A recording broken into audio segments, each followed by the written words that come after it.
Hi teacher, today I'm going to tell it what we learned the last session. That was a lot, but I will explain it quickly.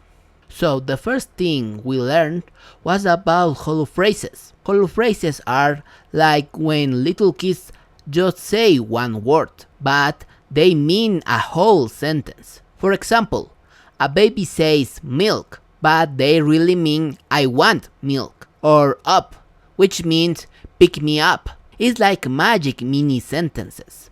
Then we learned about semantics, which is basically how words have meaning. There are two important ideas: sense, the meaning in your mind, and reference, the real thing in the world. Like the sun in your mind versus the actual sun in the sky.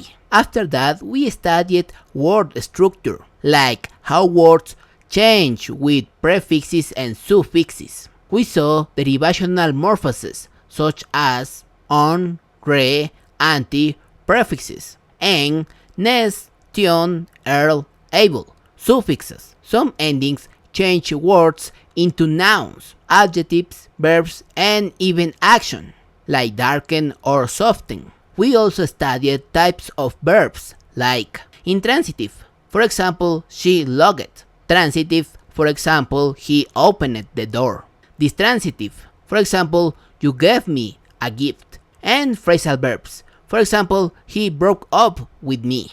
So it's a lot of verbs exist.